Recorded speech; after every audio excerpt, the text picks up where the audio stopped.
Gracias por escuchar Religión con Calle. Soy Joan Rodríguez Bebe y hoy me acompaña para hablar sobre el principio de separación de Iglesia y Estado el profesor de Ciencias Políticas y Relaciones Internacionales, Efraín Vázquez Vera.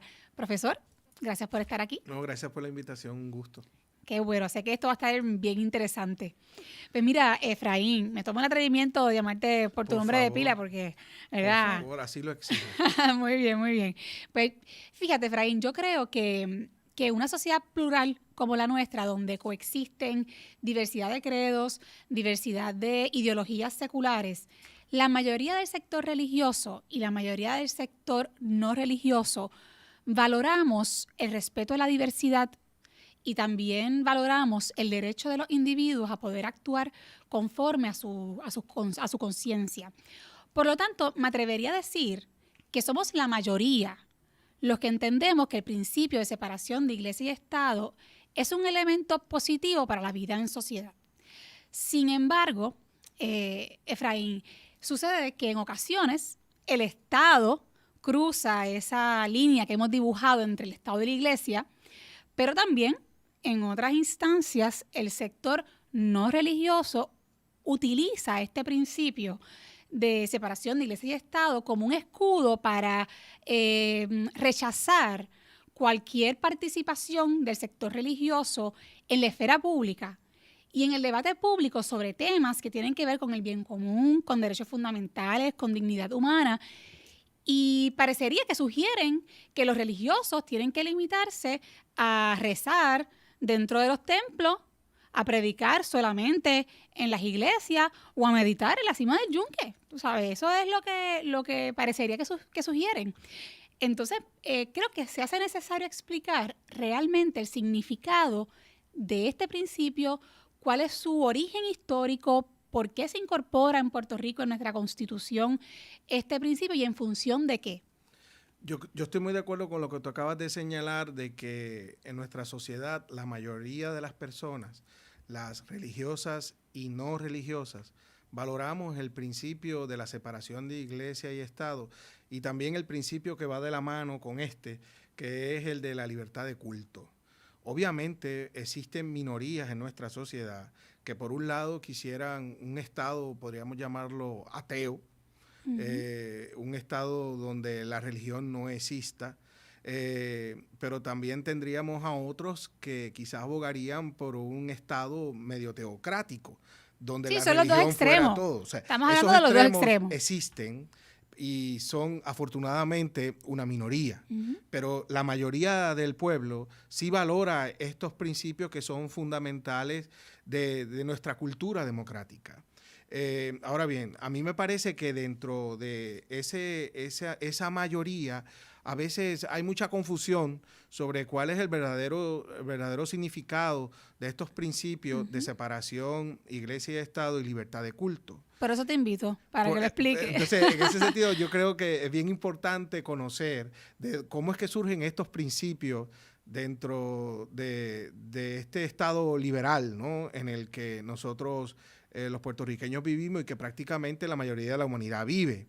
Y esto es un principio que se crea más bien por un reclamo de sectores religiosos que entendían que tenían que tener una protección de que el Estado se metiera o les obligara a hacer cosas o que les obligara a dejar de hacer cosas a las religiones. Así que yo creo que esto es bien importante porque existe la idea en Puerto Rico que el principio de separación Iglesia y Estado es para proteger al Estado de las religiones, cuando el origen no fue ese.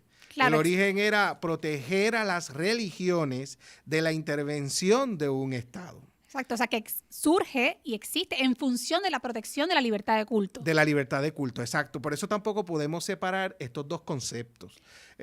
Hay gente que de lo único que habla es separación Iglesia y Estado y han entendido de que en el Estado pues uno no puede mencionar nada de religión, hablar nada de principios religiosos, que un político pues no puede decir que Dios bendiga a Puerto Rico o en alguna reunión de funcionarios públicos se pueda decir si Dios quiere, o por ejemplo que en la oficina del funcionario público se tengan estampitas de Jesucristo o de Alá o quien sea, y eso es un error, ¿verdad? Porque el principio de separación iglesia y Estado, como funciona, es porque viene de la mano de la libertad de culto. Y nadie puede pretender que personas que sean religiosas, que a la misma vez ostenten un cargo público, de ninguna manera quiere decir que ese funcionario público se tiene que despojar de ser religioso, porque entonces iríamos en contra del principio de libertad de culto. Claro, y entonces en esos casos que tú planteas, no se trata de que ese político lleve la religión a la política. No, porque hay libertad de culto. Sino que se trata de que esa persona pueda actuar y expresarse conforme a sus creencias, sin imponer una creencia en particular. Pero como dicen, uno se puede entonces disasociar de forma absoluta de lo que uno es, de lo que uno piensa. Yo creo que nadie puede hacerlo, además que uno ve la contradicción de este debate cuando, por ejemplo, se critica a un político o a un funcionario público cuando dice que actúa en nombre de Dios, pero después luego no se critica a un funcionario público cuando dice que es ateo. Claro. Si hay libertad de culto, pues digamos, estarían bien cualquiera de las dos opciones. Sí, lo que pasa es que en una democracia auténtica, definitivamente la iglesia debería poder participar en igualdad de condiciones que las ideologías seculares, porque de lo contrario podrían ser tan totalitarios las ideologías o instituciones seculares como las instituciones religiosas fundamentalistas. Es que es totalmente legítimo que cualquier iglesia pueda expresarse, participar activamente, incluso religiosos ser candidatos a la política. ¿Y por qué? Porque hay libertad de culto. Y si tomamos otra vez el origen de la separación iglesia y Estado, y es que el Estado no se meta en la religión, que es muy diferente que la religión se meta en el Estado, pues entonces yo creo que está claro cuál puede ser, digamos, el arreglo a nivel social y que cualquier persona que sea religiosa, que quiera presentar ideas políticas de carácter social, basadas obviamente en sus principios religiosos, no tiene ningún problema. ¿Por qué? Porque hay libertad de culto, como aquel que quiere presentar algún principio que no tenga ningún origen de carácter religioso, lo puede hacer. Si no, estaríamos entonces discriminando, porque hay que entender que hay gente que es religiosa y siempre lo va a hacer, como hay gente que no lo es y siempre lo va a hacer. Y Efraín, hablando de historia, sería bueno recordar que en Puerto Rico este principio de separación de iglesia y Estado se incorpora a nuestra Constitución en el artículo 2, sección 3, porque es el sector de las iglesias protestantes históricas la que insisten que se incorpore como una protección frente al predominio de la iglesia católica en Puerto Rico. Así que lo que explicas, ¿verdad? Pues nos podemos relacionar con eso que estás comentando. Sí, no, y yo creo que es bien importante recalcar también que esa realidad de que el movimiento protestante tradicional o movimiento protestante histórico, y se dice movimiento protestante tradicional histórico, aquellas, ¿verdad?, religiones protestantes que tuvieron su origen en Europa y tienen un linaje, ¿no? Se sabe de dónde salen. Coincide con que son ellos mismos los que inician allá luego en esa Europa revolucionaria, introducir en las nuevas constituciones europeas este principio de separación iglesia y Estado, porque ellos buscaban esa protección contra el Estado y un país donde quizá la mayoría eran católicos. Esos fueron los primeros.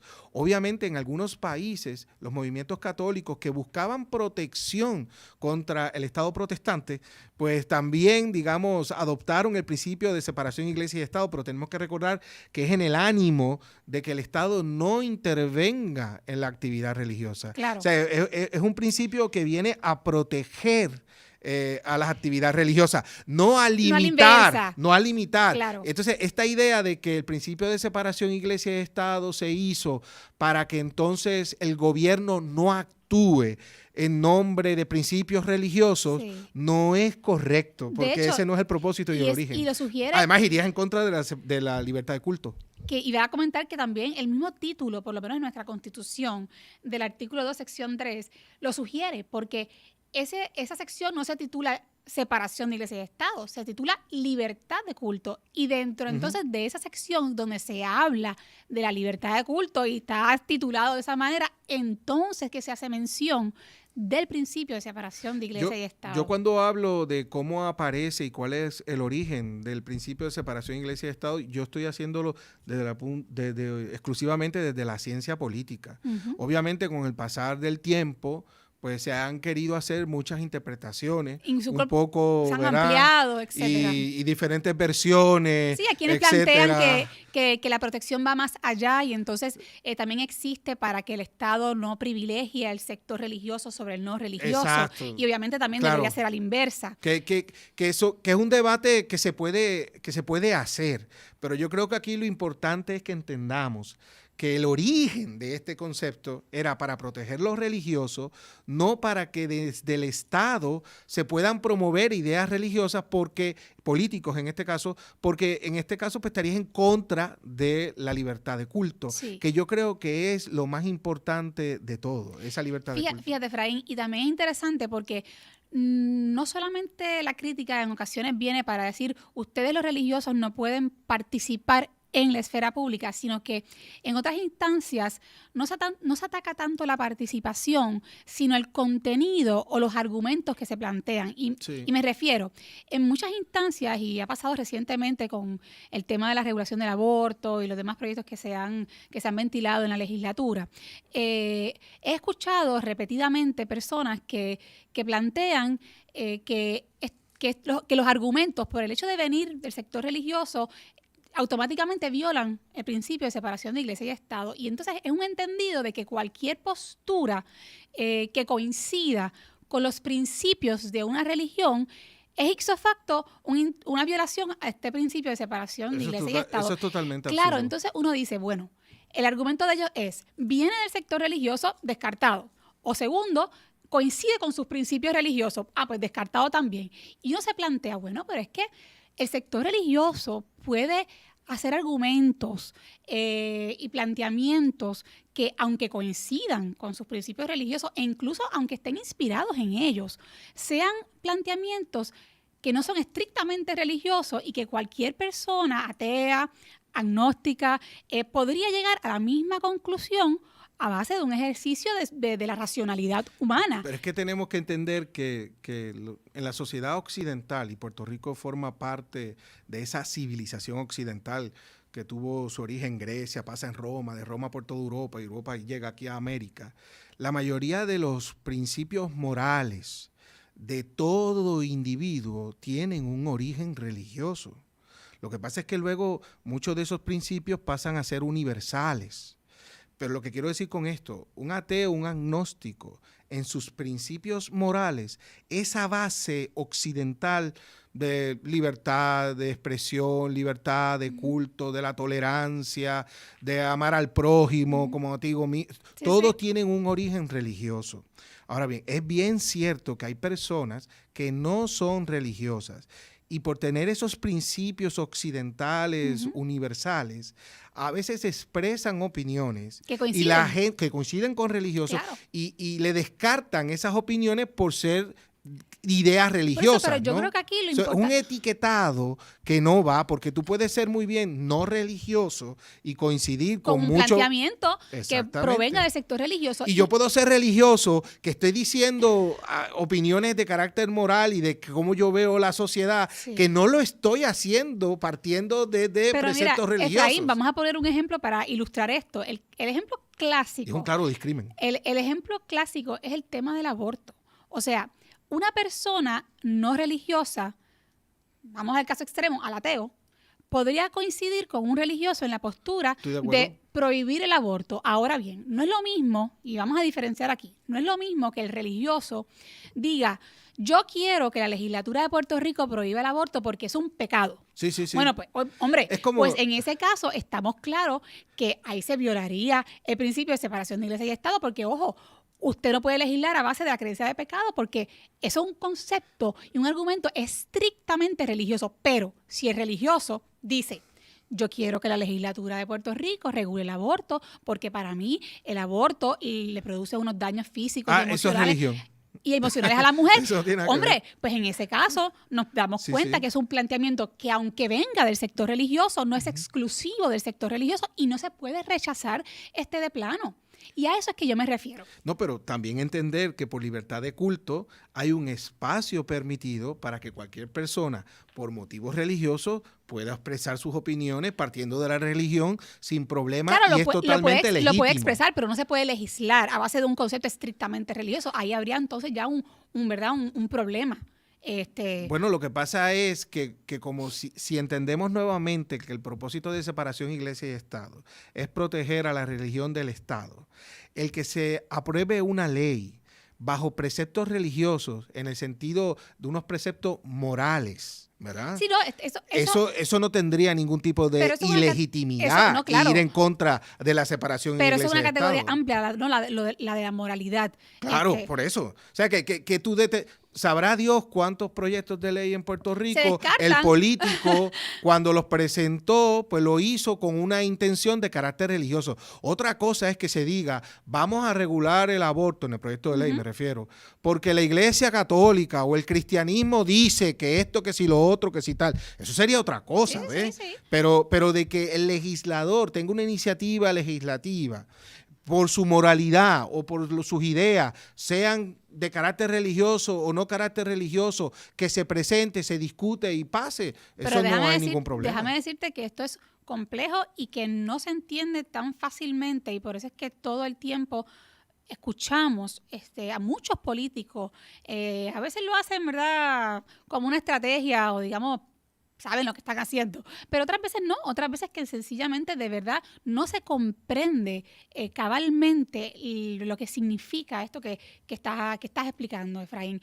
Y fíjate, a mí me llama la atención y es bien curioso porque en ocasiones se dan unas contradicciones que vale la pena destacar. Por ejemplo, los mismos actores o los mismos grupos o personas que critican la participación de la iglesia cuando, digamos, se oponen al aborto o creen en su regulación, etcétera, son los mismos que no les molesta que la iglesia se exprese cuando está en contra de la pena de muerte. Para dar un ejemplo. Vamos a buscar otro.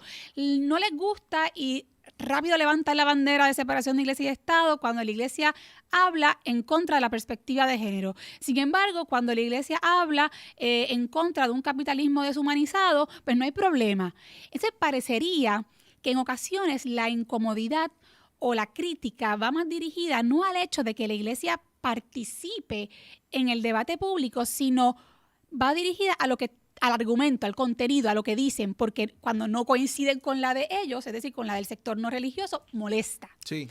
Y esa contradicción es bien interesante porque la vemos todo el tiempo en este país. Yo he escuchado a personas que cuando critican el que las iglesias expresen su opinión o políticos expresen su opinión, en su argumento, en su discurso, yo noto claramente que ellos en realidad lo que quisieran sería un Estado ateo. ¿Ves? Sí. Y esto de un Estado ateo, esto existe en algunos lugares del mundo y han existido. Eso es un laicismo extremo. Y contra eso pues, no hay argumento porque tendría todo el derecho en defender que el Estado fuera ateo, ¿no? Pero yo lo que le recomiendo al puertorriqueño, digamos, que no anda en esos extremos, es que cada vez que escuche este concepto de separación iglesia-Estado, lo acompañe con el concepto de libertad de culto. Yo creo que hay que hacer otro podcast solamente para hablar sobre lo que implica y el significado de libertad de culto. Es que uno no puede hablar de uno y el otro sin separarlo. Yo digo para buscar las minucias de ese. Y en la Constitución de Puerto Rico están los dos principios juntos. Eso es así, no están divorciados. No están divorciados. Y lo curioso es que en la Constitución de Estados Unidos, lo que a veces mucha gente defiende, no está el concepto de separación iglesia-Estado. No lo dice. Sí. Se ha interpretado que está a la luz de otras cláusulas. Pero en el caso de Puerto Rico está expresamente. Déjame leerlo para que la gente lo escuche. Dice, libertad de culto. No se aprobará ley alguna relativa al establecimiento de cualquier religión, ni se prohibirá el libre ejercicio de culto religioso. Habrá completa separación de iglesia y Fíjate Estado. que no dice, se prohíbe que cualquier acto gubernamental o funcionario público ejerza su religión mientras está ejerciendo el cargo. Eso sería absurdo, ¿verdad? Y iría en contra con ese principio de libertad de culto. Yo esto lo veo como este debate, que en realidad no debería ser un debate, y cada cual debería expresar lo que piensa y sus opiniones libremente. Y yo no sé cuál es el problema de eso. Lo que pasa es que, como le digo, yo es que veo gente de los extremos, ¿verdad? Sí. Unos que quisieran un Estado teocrático, otros que quisieran un Estado, digamos, ateo. O sea, sí, donde se rechace de plano cualquier presencia religiosa, o por otro lado, donde... que no quisiera que existieran las religiones, bueno, punto. Que no existen, y por otro lado tenemos a los religiosos que se quieren apoderar del poder gubernamental. Sobre esos extremos, yo creo que esos yo los he escuchado mucho. En esos extremos, Efraín, yo creo que no se puede conversar. No, eso da igual. No se puede conversar. Eso no cuentan. ¿Sabes? No podemos dialogar en esos extremos. No, porque ahí no se cree en libertad de culto, no se cree en muchos principios muy importantes. Yo creo que de ese grueso, repito, es donde yo creo que tenemos que tener mucho cuidado de no dejarnos contaminar con estos dos extremos y mantenernos fiel a esos valores que son el de la separación iglesia de Estado, de que el Estado no intervenga en la religión y de la libertad de culto. Caramba, el respeto a la diversidad. Exacto. Yo creo que eso, ¿verdad?, es en beneficio de todos. Efraín, y me estabas comentando, ¿verdad?, antes de comenzar, que estábamos hablando que la separación de iglesia y Estado no se concibe igual, ni se estructura igual en todos los países. Es decir, que hay variantes de cómo se da esa dinámica entre el Estado, ¿verdad?, y la iglesia. Y quería un poquito hay dos estados que son extremos, hay estados que son teocráticos. El ejemplo más claro es Irán, donde la religión, y en este caso el Corán, es ley. ¿No? Es como si fuera la Constitución. Es como si aquí en Puerto Rico hiciéramos la Biblia, pues parte de la Constitución o ley. Hay otros extremos que son los estados marxistas, donde son estados que se declaran ateos y la religión está prohibida. Pero entonces ya luego en el medio... Nos vamos al centro. Es un centro amplio diverso. Pero mejor que en los ese extremos. centro, pues tú tienes estados que sí, casi todos reconocen la libertad de culto y la separación iglesia y Estado. Donde hay las mayores variaciones es que algunos sí declaran una religión oficial, que es lo que pasa con algunos países de América Latina que reconocen que la Iglesia Católica pues, es la religión oficial del Estado. Otros lo que hacen es reconocer que la Iglesia Católica pues, es la más importante, aunque no sea la religión oficial, es la más importante. Y otros que sería como el caso puertorriqueño, de que declaran que toda religión en Puerto Rico se puede ejercer y hay una total libertad. Etcétera. O sea, que hay diferentes variaciones. Yo te diría que en el caso puertorriqueño, pues en nuestra cultura democrática, pues va más encajada en el espectro pues más liberal que pueda existir. Y yo creo que eso es positivo. Yo creo que el puertorriqueño valora mucho eso. Por eso el ataque a que los religiosos puedan participar en la vida pública, o incluso el ataque de que algún religioso pueda postularse a un puesto político, yo creo que va en contra de algo que nuestra sociedad valora mucho. Si yo no me equivoco, y creo que no me equivoco en esto, si mal no recuerdo, porque, la Iglesia Católica prohibió, no sé si fue en la década de los 80, no recuerdo para qué fecha específica, la participación de los religiosos católicos en... No hablo de laicado, sino de los ordenados, de etcétera, los sacerdotes en la vida política. Bueno, la historia... Como en puestos electivos. Y es un dato que debo de revisar para estar 100% segura, pero me da la impresión de lo que estoy recordando, de lo que he leído, que sí. Bueno, en el caso si fuera algo de la Conferencia Episcopal Puertorriqueña, ese tipo de prohibición no la podrían hacer porque eso va en el marco de toda la Iglesia Católica. Viene de Roma.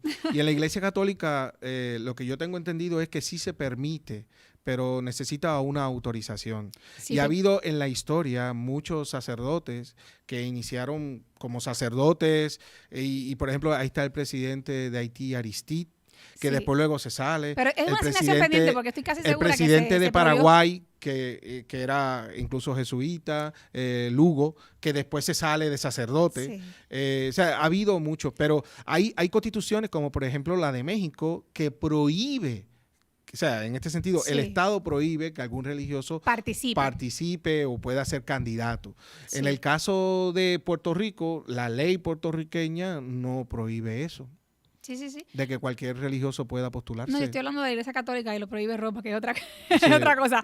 Pero bueno, mire, Efraín, de verdad que gracias por conversar conmigo sobre este tema. Yo sé que hay tela para cortar y mucho más que podríamos seguir, ¿verdad? Sobre lo que podríamos seguir profundizando. Me gustaría después en otro programa dedicarle más tiempo al asunto de la libertad de culto y cuál es, ¿verdad? Cuál es su significado y su extensión, ¿no? Por lo pronto, yo creo que nos corresponde tanto a los religiosos como a los no religiosos construir una democracia auténtica donde el Estado y las iglesias puedan tener una relación de respeto mutuo fundamentada en la autonomía de cada parte. ¿Tú crees que será posible? Mira, yo primero celebro este tipo de blog y esta iniciativa que tienes. Yo creo que es muy importante y más para comprender aspectos de relaciones internacionales y de ciencia política. Hoy día, que quiera entender la política nacional, que quiera entender política internacional, si no lo hace de una óptica o una perspectiva de carácter religioso, si no reconoce que la religión es lo que mueve al ser humano y le motiva, no va a entender lo que está ocurriendo en el mundo. Y yo creo que es bien importante que entendamos, por ejemplo, por qué en Estados Unidos la política es como es desde una perspectiva religiosa, y no solamente en Estados Unidos, sino en otros muchos países. Querámoslo o no, la religión es lo que mueve. Usted puede ser todo el ateo del mundo, todo el agnóstico del mundo, pero usted tiene que reconocer Que hay una gran fuerza. que hay una gran fuerza y que es la que influye mueve. en los eventos nacionales de los países y a nivel internacional. Bueno, pues entonces tenemos pendiente otro podcast donde ilustremos eso que estás comentando. Claro. Gracias por escucharnos. Será hasta el próximo episodio de Religión con Calle. Y recuerden buscarnos en las redes sociales. Gracias.